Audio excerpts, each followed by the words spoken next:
Assalamualaikum warahmatullahi wabarakatuh. Para pendengar, pencinta kajian Bima Sakti yang masih menyimak perjalanan sisa umur kita ini untuk meneruskan risalah kenabian, yakni untuk menghidupkan firman-firman-Nya di dalam jiwa dan pikiran serta tindak tanduk manusia saat ini.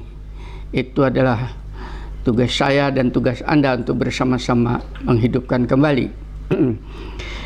Pada kesempatan ini saya akan mencoba mengajak Anda semua untuk bisa memahami sebetulnya siapa diri kita ini, atau mengenal diri kita ini. Who am I? Itu siapa sebetulnya? Kita tahu kita punya nama, tapi kita tidak pernah tahu apa makna dari nama. Kita tahu kita punya wajah, tapi kita tidak pernah mengenal siapa sesungguhnya wajah kita ini. Kita tahu kita punya jiwa, tapi kita pun tidak pernah dekat dengan jiwa kita ini. Dasar daripada kita disuruh memahami diri kita ini itu bukan mengada-ada, tapi betul-betul ada landasan daripada ilahi, daripada firman Tuhan.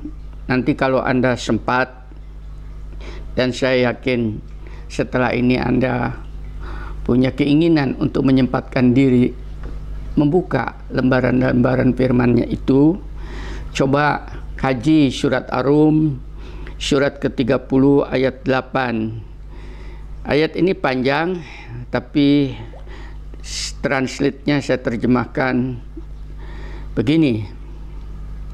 Dan mengapa mereka tidak memikirkan tentang diri mereka? Jadi ada perintahnya itu kita disuruh memikirkan diri kita itu tadi.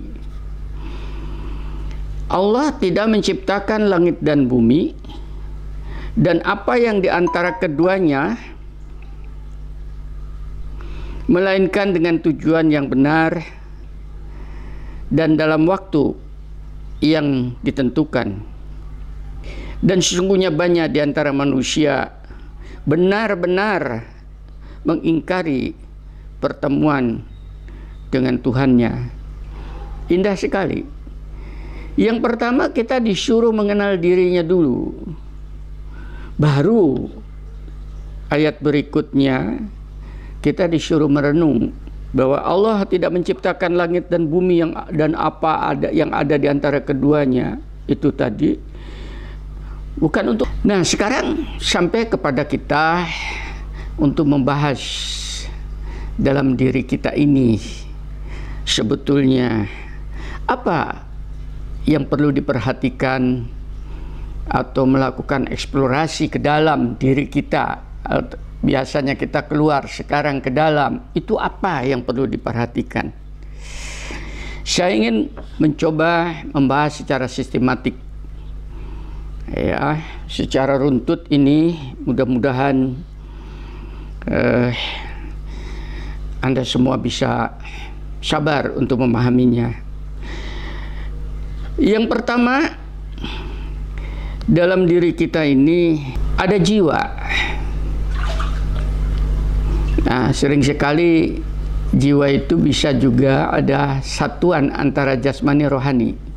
Akan tetapi supaya lebih mudah, ini jiwa ini dalam hal ini lebih berkonotasi kepada kerohanian. Jadi ruh dalam diri kita ini. Nah, kita harus sadari bahwa ruh yang ada dalam diri kita ini tadi mengandung berbagai macam unsur di dalam roh itu. Yang pertama, dia memberikan atau mengandung unsur kehidupan, daya hidup.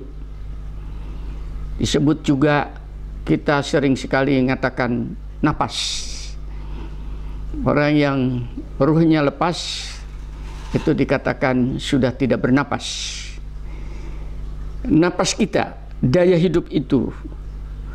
Pernahkah Anda merasakan atau melakukan suatu pelatihan masuk keluarnya napas di dalam diri kita itu tadi? Coba kalau kita di dalam merenung keseharian itu, dengarkan dan rasakan masuk keluarnya napas lewat hidung kita itu tadi, maka Anda bisa menghargai itu ruh hani Anda, yakni daya hidup itu tadi. Itu yang pertama. Yang kedua, selain roh itu memberikan stimulasi untuk hidupnya suatu makhluk, roh itu pada dasarnya adalah cahaya. Kita tahu manusia diciptakan dari tanah, itu jasad. Iblis, jin diciptakan dari api. Jin, api yang amat panas. Malaikat diciptakan dari cahaya.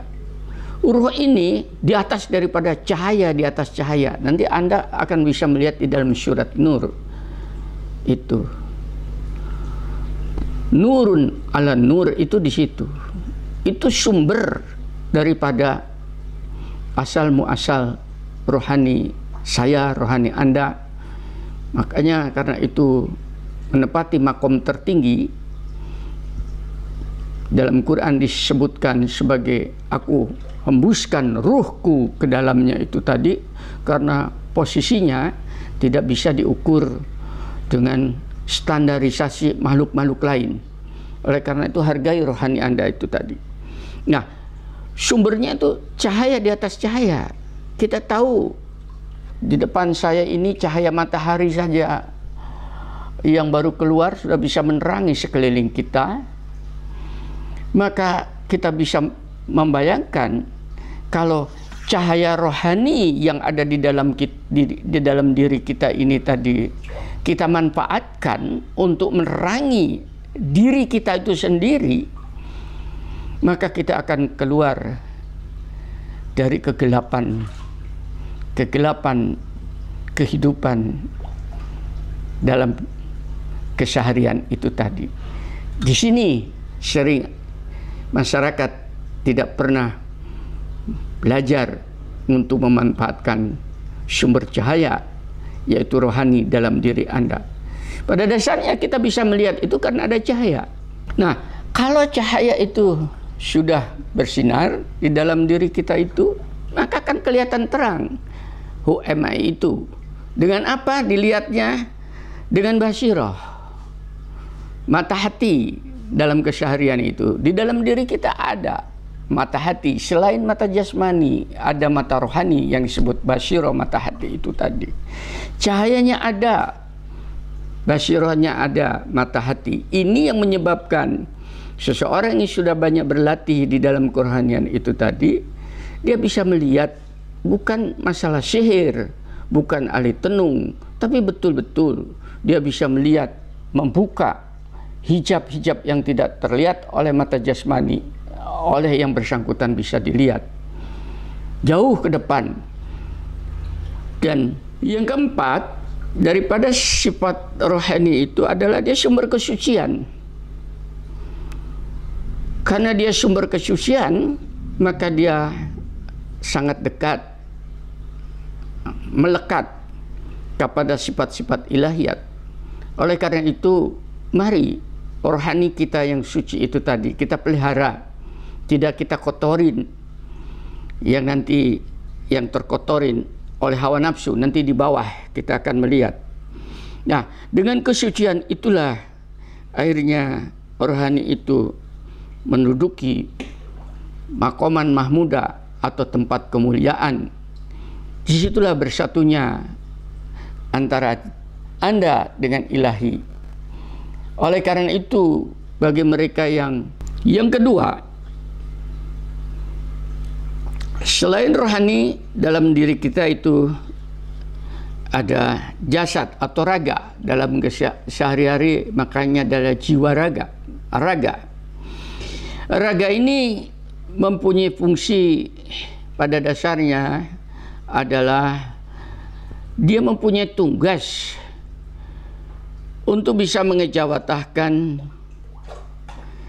apa yang menjadi keinginan-keinginan kerohanian ini tadi untuk bisa diwujudkan di dalam alam raya ini.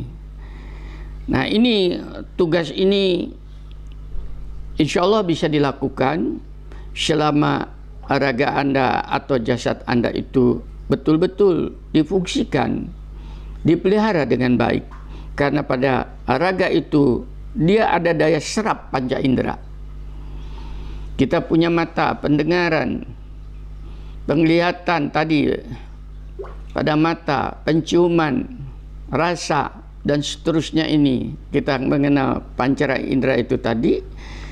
Nah, pada dasarnya panca indera itu adalah merupakan suatu pintu masuk untuk menstimulasi intelektual kita agar supaya menyuruh, menggerakkan organ-organ yang ada di dalam tubuh kita itu tadi, agar supaya ide-ide yang ada di dalam rohani kita itu tadi bisa diwujudkan.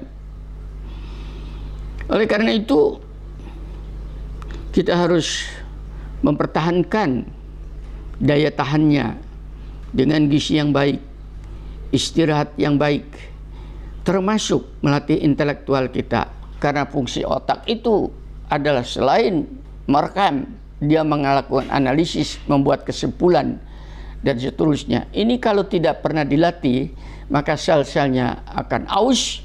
Dengan demikian Anda cepat pikun. Maka berlatih. Semakin tua, harusnya Anda tidak sering melamun, tapi gunakan semua aktivitas keseharian itu supaya terjadi recovery. Mudah-mudahan ditumbuhkan sel-sel otak yang baru, yang lama yang sudah aus diganti oleh Allah, karena masih dibutuhkan untuk menggerakkan semua jasad ini atas perintah kerohanian kita itu. Nah, pada kita itu ada daya mobilitas gerak. Oleh karena itu, karena dia punya daya gerak, perlu energi untuk bergerak, perlu arah supaya tidak ketatap-tatap. Nah, dalam hal inilah kata-kata Rasul amat indah sebagai berikut. Sesungguhnya yang dinamakan dengan iman seseorang itu dirasakan dengan hati, bergetar di dalam hati, dan diucapkan dengan lisan, serta dilakukan dengan seluruh anggota tubuh kita ini. Sehingga kalau jiwa atau rohani itu tadi sifatnya adalah ngimanin akan kebenaran, ngimani akan ketuhanan, ngimani akan kebaikan, ngimanin akan ada kehidupan yang abadi setelah kehidupan dunia ini dan seterusnya itu tadi, itu sifatnya abstrak.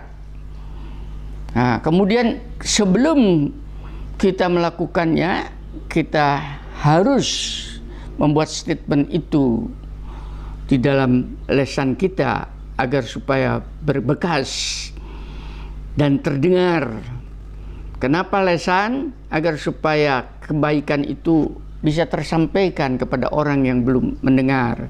Kemudian kita berusaha merealisasikan oleh anggota tubuh kita itu tadi. Nah, itu fungsi daripada yang namanya jasad.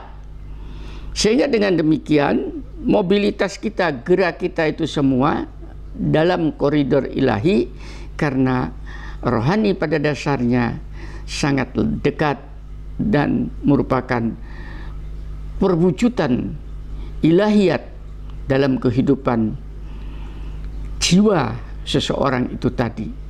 Tergantung Anda, apakah rohani itu tadi masih dalam koridor yang benar, atau rohani kita itu telah terpolutan oleh faktor yang saya terangkan nanti di bawah ini, sehingga kita tidak bisa menghasilkan apa yang dinamakan produktivitas amal tadi, gerak, diam, atau seluruh mobilitas kehidupan ini menjadi mobilitas kehidupan yang baik. Tadi sudah saya katakan bahwa agar supaya respon yang masuk mulai panca indera tadi itu bisa terekam, bisa tersimpan, disitulah fungsinya otak. Otak itu merekam, akan tetapi untuk menganalisis daripada data-data yang sudah masuk di dalam otak itu, baik, benar, kemanakan, arahkan, itu yang dinamakan dengan intelektual. Oleh karena itu, kalau kita tidak pernah mengasah intelektual, maka kita tidak akan pernah tahu apa-apa. Banyak manusia sering sekali menyampaikan ilmu ini, bahkan membaca hadis, membaca Quran, ya hanya mengeluarkan dari kitab itu tadi, tapi dia tidak pernah nyambung sama sekali bahkan dengan kehidupan dan tujuannya. Berarti intelektualnya tidak pernah dijalankan. Disinilah perlunya latihan intelektual. Dia dimulai dengan kemampuan merekam yang kita kenal sebagai mencandra.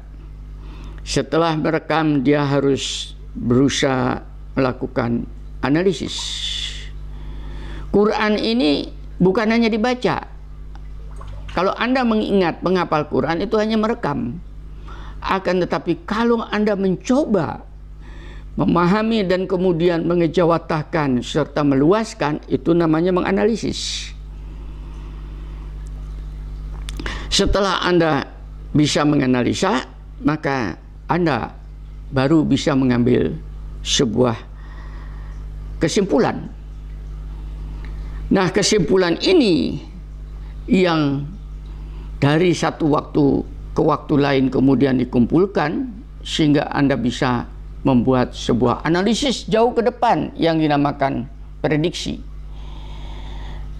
Kenapa sampai detik ini Al-Quran itu tidak pernah dijadikan alat prediksi untuk kesejahteraan umat manusia ini? Karena kemampuan orang yang memahami, yang belajar Al-Quran itu sampai tingkat analisis saja tidak. Mereka hanya merekam, analisis tidak, menyimpulkan tidak, apalagi kemampuan untuk melihat ke depan. Padahal kandungan Al-Quran itu banyak sekali informasi-informasi yang sifatnya mengungkapkan apa yang akan datang. Ini sebuah prediksi-prediksi yang apabila Anda bisa melakukan analisis, membuat kesimpulan, maka Al-Quran akan hidup. Bukan untuk masa yang lalu, masa sekarang, akan tetapi akan jauh ke depan. Karena dia adalah ruh, jiwa daripada esensi kemanusiaan itu sendiri.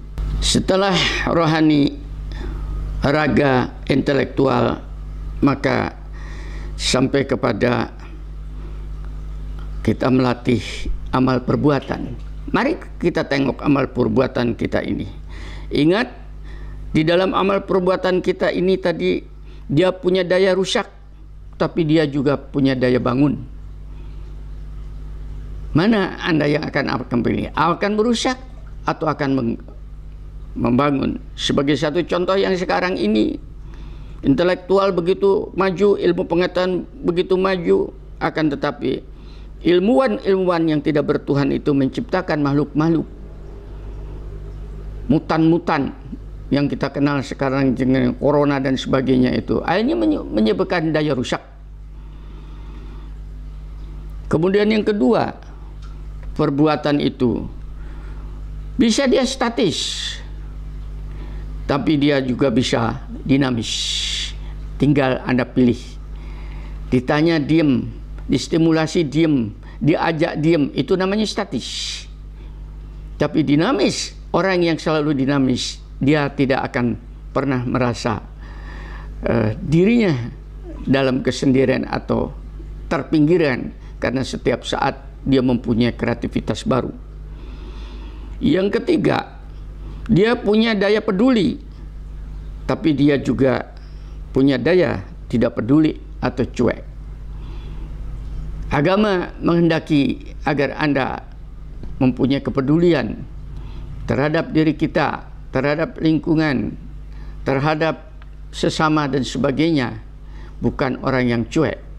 Sampai kepedulian itu diturunkan di dalam surat Al-Ma'un, yaitu kepedulian terhadap orang-orang yang miskin. Bahkan di dalam Quran mengatakan, ku anfusakum wa ahlikum naro. Hendaknya kalian kepeduli terhadap diri kamu dan keluarga kamu, agar supaya mereka itu tidak masuk di dalam jahanam, tidak dimasuk. Hati-hati itu terhadap karib kerabat. Itu konsep-konsep perbuatan ini. Banyak sekali orang itu terjebak kepada kebiasaan-kebiasaan yang sifatnya destruktif, merusak, statis dan cuek.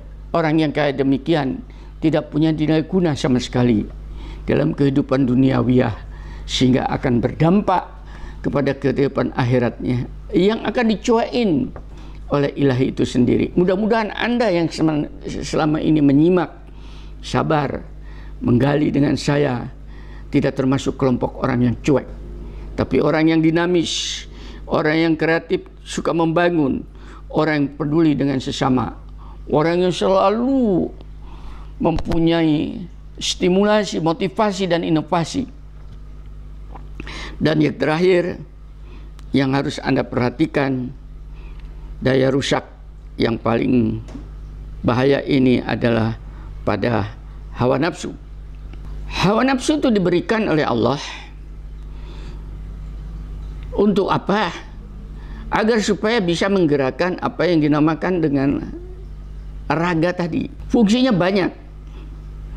Yang pertama, hawa nafsu itu tadi bisa saja dia merasakan keinginan untuk mempertahankan supaya dia bisa mau makan, itu hawa nafsu. Akan tetapi kalau berlebihan, itu tidak merasa cukup, itu selalu akan berkurangan.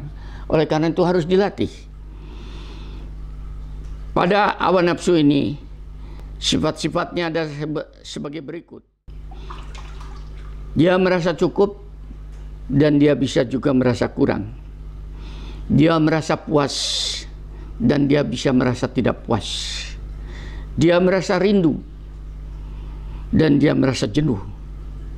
Dia merasa cinta, tapi juga dia bisa merasa benci.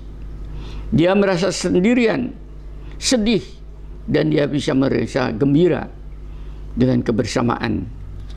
Disinilah kita harus berhati-hati, karena yang satu ini sudah disebutkan merupakan fitrah manusia yang harus kita perhatikan dan kita kelola, kita manage. Kalau Anda belajar tasawufnya Imam Al-Ghazali, dia mengatakan hawa nafsu itu laksana kuda yang binal. Kalau dia tidak dikasih kekang, maka orang yang mengendari di atasnya akan terpanting-panting. Tapi kalau kita kendarai dengan kali kekang, dia bisa kita arahkan sekehendak kita ke medan perang atau ke pasar. Itu adalah pilihan kita sendiri, bukan kudanya yang membawa kita. Nah, disinilah Allah memberitahu di dalam surat Yusuf, surat ke-12 ayat 53, dan aku tidak menyatakan diriku bebas dari kesalahan, karena sesungguhnya nafsu itu selalu mendorong kepada kejahatan, kecuali nafsu yang diberi rahmat oleh Tuhan. Sesungguhnya Tuhanku Maha Pengampun, Maha Penyayang. Ini kata-kata Nabi, kata-kata kenabian yang disampaikan bahwa tidak ada seorang pun yang bebas daripada kesalahan karena terjebaknya oleh hawa nafsu, kehilapan kita. Oleh karena itu, agar supaya hawa nafsu itu tidak justru menjadi sampah dalam diri kita, akan tetapi dia menjadi sebuah energi, semangat, tenaga pada diri kita, maka hawa nafsu yang demikian ini hawa nafsu yang diberi rahmat oleh Tuhan. Maka kita latih, kita manage, kita kelola. Mudah-mudahan mereka yang sudah tua-tua ini tadi jangan merasa dirinya kemudian karena sudah merasa tua ingin diperhatikan. Jangan, justru saatnya kita untuk memperhatikan sesama. Kita sekarang bukan ingin diperhatikan oleh sesama, akan tetapi kita ingin diperhatikan oleh pemilik hidup kita ini. Mudah-mudahan Anda sabar. Yang kedua, kalau kita tidak melatih hawa nafsu ini dengan benar, maka statement Quran di dalam surat Az-Jasiyah, surat ke-45 ayat 23, maka pernahkah kamu melihat orang yang menjadikan hawa nafsunya sebagai Tuhannya? Nih, hati-hati. Ini namanya sudah syirik. Orang yang musyrik itu di sini menjadikan hawa nafsunya sebagai Tuhannya. Kok bisa? Karena keinginan-keinginannya itu sudah banyak di dalam masyarakat. Ingin jadi menteri, sudah jadi menteri. Ingin jadi presiden, sudah jadi presiden. Daripada tidak jadi apa-apa, jadi gubernur pun mau. Lah, ini orang yang sudah rakus. Betul-betul sudah dikasih kekayaan, ingin jadi pejabat, sudah ingin jadi pejabat, ingin terus seumur hidup. Itu hawa nafsu. Bukankah di republik ini ada pemimpin-pemimpin kita yang mengatakan dirinya sebagai presiden seumur hidup? Adakah mereka yang mengangkat bahwa dirinya itu adalah presiden yang betul-betul tidak bisa terpinggirkan karena konsep-konsepnya ini hawa nafsu. Dan Allah membiarkannya sesat dengan sepengetahuannya. Pengertian membiarkan sesat itu di sini bukan berarti Allah tidak sayang, karena dia sudah menganggap hawa nafsunya sudah membuat pilihannya sendiri, sudah menyenangkan. Maka sudah sunatullahnya seperti itu, maksudnya hukum ilahi seperti itu. Nah, kalau kita sudah tidak pernah tertolong lagi oleh petunjuk ilahi, maka statement yang berikutnya, dan Allah telah mengunci pendengaran dan hatinya serta meletakkan tutup atas penglihatannya. Ini yang berat. Banyak para pejabat-pejabat itu kalau diberitahu seakan-akan mencaci yang memberitahu, seakan-akan mereka yang melakukan sebuah kritik itu mau menjatuhkan dirinya. Ini sudah tertutup pendengarannya dan hatinya. Maka siapakah yang mampu memberinya petunjuk setelah Allah membiarkannya sesat? Mengapa kamu tidak mengambil pelajaran? Banyak pejabat-pejabat pada berjatuhan itu karena apa? Mereka sudah menjadikan dirinya Tuhan, hawa nafsunya Tuhan. Seluruh orang disuruh tunduk menyembah pada dirinya. Nasihat-nasihat sudah tidak masuk, dibiarkan oleh Allah. Dan di negeri ini sudah banyak pemimpin-pemimpin berjatuhan. Mereka yang sekarang sedang dikasih amanah menjadi penguasa di dalam negeri ini, tolong tengok kembali firman Tuhan ini agar supaya Anda tidak menyesal setelah ini, baik di dunia maupun di akhirat nanti. Maka saya yakin bahwa nasihat ini mudah-mudahan masuk ke dalam rongga dada Anda yang mendengarkan ini. Maka kalau Anda termasuk orang yang mau menerima nasihat ilahi ini, statement daripada ayat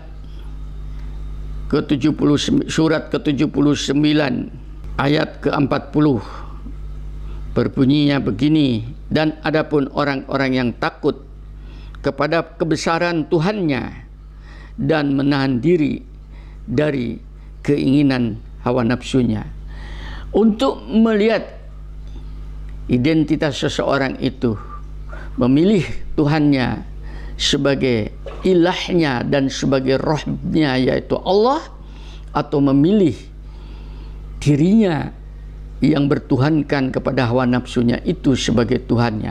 Pilihan pada Anda.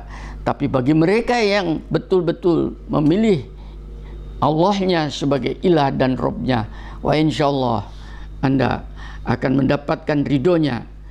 Kalau Anda sudah mendapatkan ridhonya, kesalahan Anda akan dihapuskan, dibersihkan diri Anda. Sisa umur Anda akan ditunjuki dan Anda akan dibimbing serta dilindungi. Kekurangan-kekurangan Anda akan dicukupin. Kelemahan fisik Anda akan diperkuat dengan imunitas yang tinggi. Kekurangan ekonomi Anda akan dicukupin dengan sumber ekonomi dari mana yang tidak terduga-duga. Dan kesendirian Anda akan menjadi ramai karena didatangin oleh ampunan serta keridhaan Allah, dan malaikat-malaikat Rahman akan turun mendampingi Anda atas perintahnya. Mudah-mudahan Anda yang mendengarkan tausiah saya dimanapun Anda berada menjadi insan-insan yang sudah bisa memahami sebetulnya who are you, siapa sebetulnya Anda itu. Walhamdulillahirabbil alamin. Wassalamualaikum warahmatullahi wabarakatuh.